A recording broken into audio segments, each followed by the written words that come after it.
ni uongo kwamba nimezungumzia usajili wa Yanga specifically kama Yanga. Lakini cha pili ni kwamba nataka niwaambie watu, mimi ni mtu wa michezo sana, na mchezaji, mtu anayependa michezo, mtu anayependa mwanachama wa Simba kwa kadi, mwanachama wa Arsenal, shabiki wa Arsenal ambaye ana kadi ya Arsenal. Kwa mimi ni mtu wa michezo kweli kweli. Yaani Arsenal inacheza hadi mpaka huwa na vibrate kwa hofu zile ambavyo kama tukifungwa. Sasa kitu ambacho nakataa ni michezo kutumika politically. Lakini cha pili ni kuonesha umuhimu. Kitu nilichokuwa najaribu kufafanua kwenye siku ya vijana, niliwaambia wasikubali michezo kutumika kuwaondoa kwenye reli, kuwaondoa kwenye hoja za msingi za nchi. Kwa sababu Kihamu, nikuulize, hivi siasa ikiharibika kuna michezo kwenye nchi? Kuna. Sasa hivi pale Sudani hapo, nikupe mfano wa jirani tu. Sudani si walikuwa na timu zenye nguvu, tena zenye virabu vina fedha kuliko hata Simba na Yanga hii. Kuna kilabu fulani ya Sudani ipi ile ambayo ina uwanja mkubwa kama huo wa kwetu hapo wa Taifa? Al Hilal. Sasa leo mpira unachezwa pale. Kwa maana yangu ni nini? Siasa ndio mama wa kila kitu. Siasa ndio tukiwa hatuna stability kwenye siasa. Wakati wa vurugu zile za tarehe 29, mambo yaliyotokea, kuna mtu alikuwa anaenda uwanjani? Siasa ikiharibika, hakuna mtu ataimba kwaya, hakuna mtu atacheza michezo, hakuna mtu atafanya nini. Kwa tunapopigania siasa ndio ina produce vitu vyote hivi. Siasa ndio itakusababisha uchumi wako. Au nikupe mfano mwingine. Hivi mtu ambaye anaumwa, mtoto wake hawezi kutibiwa, huyo mtu ataangalia mpira? Kwa sababu ameenda Muhimbili, hawezi kupata matibabu anayotakiwa kupata. Kwa siasa ndio inasababisha watu wasipate matibabu. Kwa kipi cha muhimu? Kipi kinaanza kwanza? Hiyo ndio ilikuwa message yangu. Na nikatoa mfano kwamba hivi vilabu vinatumika kisiasa. Hivi ile nikupe mfano, wewe unafuatilia michezo pia. Hivi Arsenal inaweza kwenda kumchangia chama cha Labour Party kinafanya kina kwenye kampeni ya michango yake? Inawezekana hicho kitu? Au Community Shield imechezwa jana Arsenal na Man City.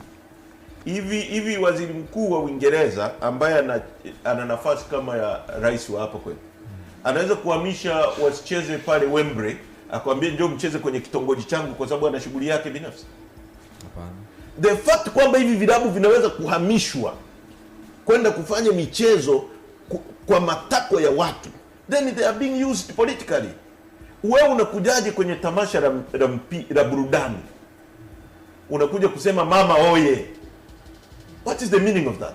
Unawezaje kwenda kwenye mpira wa Simba na Yanga, watu wamevaa kwenye jezi imeandikwa 5 tena mama? Tukisema wanatumika kisiasa tumekosea nini? Sasa nchi hii, lakini hizo club nyinyi zinawapa nafasi ninyi wapinzani? Labda hatuhitaji hata hiyo nafasi. Tunataka siasa ifanyike kama siasa na mpira ufanyike kama, wafanye professionally. Sisi ni watu ambao tunataka tutaibua vipaji. Kwa sababu bila kuwa na siasa ambayo ni imara, siasa imara ndio inajenga uchumi imara.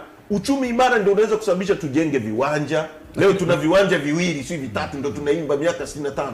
Lakini tulipaswa tuwe na viwanja Mwanza, tulipaswa tuwe na academy everywhere, tuibue vipaji. Lakini kwa sababu vinatumika politically, ambao sisi hatutaki tuwatumie politically, tunasema tu Simba na Yanga be neutral, kuwa klabu ya kila mtu. Kwa sababu unapochukua shilingi milioni 100 ambao ni mapato kutoka kwa wanachama wako, unapelekea CCM. Tundu Lissu, mwenyekiti wa Chadema, ni mwana Yanga. Yeye umemweka wapi sasa? Hera yake ambao labda ametuma message au amenunua jezi amefanya, unapelekea CCM na hizo club ambaye ni mpinzani wako. Hapa nyinyi hela hizo club hazijawahi kuwachangia, hazijawahi kutupa na hatuhitaji watupe. Okay. Hebu nielewe ninachosema. Nakuelewa. Ninachotaka mimi na message yangu ambayo inajaribu kupotoshwa ni kwamba hii michezo na burudani tusikubali wakazitumia kisiasa, kitu ambacho wanafanya. Kama unataka kujenga arena ya mchezo, Usije sisi kutuambia siku tumelipa kiingilio chetu, sisi tunataka kusherekea hapa, tule good time, sio kwenye maisha matatizo haya. Tunataka kula good time kwenye ukumbi, unakuja kutuambia mama anatujengea arena. Kaitishe mkutano wa hadhara kule Vingunguti. Waambie watu kwamba mama anajenga, sio nini? Unanielewa vizuri? Tunapokwenda kwenye Simba na Yanga, usije kutuambia mama oye. Mama oye ni nini? Itisha mkutano wako wa hadhara, sema mama oye hata mara 600. Hakuna atakaye kuquestion. Klabu ikiruhusu ukaja kufanya mama oye, kwa sababu inajidanganya na nguvu, sisi wengine tutasema ukweli. Kama wajinga wachache watatuelewa, wenye akili watatuelewa kwamba tulichosema ni kweli. Barua na sisi hatuogopi kusema ukweli kwa sababu eti watu wengi hawatatuelewa. Ukweli ni ukweli. Hata ngoja nikwambie Fariani, ile si TV ni nini? Ni speaker. Sisi wote tukilazimishwa hapa tukashikiwa bunduki tukasema ile ni gari, itageuka kuwa gari? Hata kama wote tutasema ile ni gari, itabaki tu ni speaker. Kwa hiyo hata kama watu wote hawatatuelewa ukweli tuliosema, lakini kama ni ukweli tutausema tu bila kujali. Na ile barua mliotuma FIFA kuhusu Yanga kuchangia sisi, tuliandika. Yes, tuliandika. Walijibu na watu wa Yanga wanajua what happened. Walijibu, waliambiwaje FIFA? I don't know waliwajibu nini, lakini sisi tulilalamika. Tuliletewa majibu kwamba wanashughulikia. Okay. Ni kitu ambacho hata juzi tumesema kwamba hawa jamaa wanatangaza kwamba kuna magaidi na wanahalika watu. Hizi barua tutaziandika, sio kwamba hatuandiki. Mtawaandikia. Yes, tunaandikia FIFA, tunaandikia CAF kwamba hebu angalieni upya mtazamo wenu na mambo mnayoyaleta hapa, kwa sababu hao watu wanasema kuna magaidi hapa, kwamba AFCON isifanyike. Sasa wao wataamua. Lakini wani kwamba wanaweza kufanya AFCON kwenye ugaidi wala hiyo sio kosa. Ni kweli tu kama serikali inatangaza kuna magaidi 64. Nchi zenye ugaidi unaweza kupeleka mpira ya Asia kule Afghanistan. So watu hawaingii uwanjani, wataona kwamba mtu anaweza kuingia na bomu humo akajilipua na sisi. Kwa hiyo lazima watu wajue implication ya vitu wanavyokuwa wanafanya nini? Wanavifanya. Zamani watu wanapuzia. Yaani unakuta mtu kosa linafanyika kwa sababu tu ya hofu, mtu anasema nikisema hiki watu watanionaje. Uongozi wetu sio watu watatuonaje. Ukweli ni nini? Hii ni rangi nyeusi. Tutasema ni nyeupe. Tutasema ni nyeusi hivyo hivyo. Wanaosema ni nyeupe wajue sio zama hizi. Mheshimiwa Makamu Mwenyekiti, Chadema inajulikana kuwa na msimamo mkali. Unadhani msimamo huu unasaidia kujenga chama au inaenda kufanya kuwatenga na wananchi ambao wamekuwa wakipenda amani na utulivu? Kwanza sisi ndo tunataka amani na utulivu. Yani amani na utulivu haiwezi kujengwa kwa basis ya uongo. Yani hiyo ni temporary amani. Yani ni amani ambayo ni very temporary. Ni kama mtu anakudanganya kwamba kuna amani wakati hakuna haki. Ime trend picha ya kijana mmoja ambaye alikamatwa juzi Arusha. Walikuwa wamepotea njia, wakaingia mbugani, wakateswa sana, mmoja wao amekufa. Umeona hisia za watu wanapozungumza. Haya matukio ya watu kuumizwa na vyombo vya dola, watu kuuawa, watu kutekwa, watu kufanyiwa vitendo vya kinyama kwenye vituo vya polisi na maeneo yanayomilikiwa na vyombo vya dola.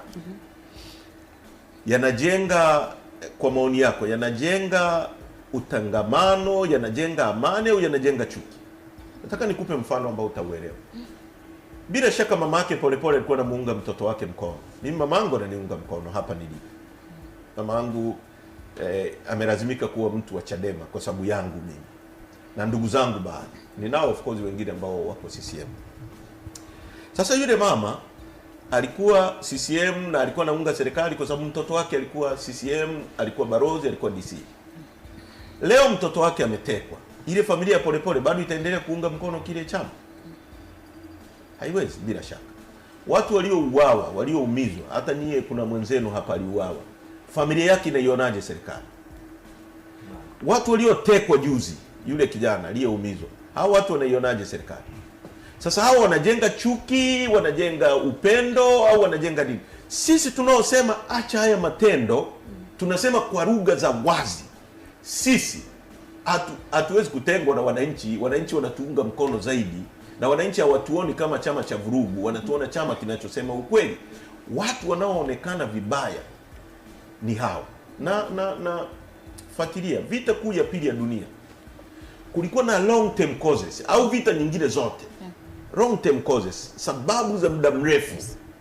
Watu baada ya vita kwanza ya dunia, Ujerumani ilishushiwa, Deutschmark ilikuwa devaluated, jeshi lao lilikuwa slashed, wakasema waliachiwa manuali 6 tu za kivita, walikuwa na matatizo mengi. Lakini nini kilicho trigger vita kuu ya pili ya dunia? Ni assassination of the Archduke. Sasa kuna sababu za muda mrefu za watu kutekwa, kuumizwa, kufanywa vitendo viovu. Kiongozi wetu mmoja amenipa hiyo masimulizi ya vitu alivyofanyiwa na watu wa dola. Wanamuingizia spoku kwenye sehemu za uume, mateso yale juu, wamepigwa. Yule dada anaitwa Nema Chozaire, amepigwa hizi nyayo haziwezi kukaa chini. Yaani mtu amekamatwa yuko chini ya ulinzi, anapigwa kiasi kile. Sasa kilichotokea kwa mfano kwa wale vijana, ushuhuda wao umesikika, lakini ni watu wengi wanafanyiwa hivyo, na wale jeshi usu watakuwa sacrificed kuonesha kwamba tumelifanyia kazi, wale watakamatwa, watawekwa ndani. Lakini kwani ni wao wenyewe? Ni utaratibu wa dola nzima imeshaoza hivyo. Ndio matendo wanayofanyia binadamu. Kwa hiyo yameshakuwa matendo ya dola yote ya CCM. Kukamata watu uko chini ya ulinzi, wanakuvunja miguu, wanakutesa, wanakufanyia vitendo ambavyo ni vya kinyama. Haya matendo yanachochea chuki. Kwa tukichukua msimamo mkali dhidi ya hayo mambo, hatukosei chochote. Kuchukua msimamo mkali dhidi ya matendo yanayoenda kinyume na haki za binadamu ni sahihi kabisa.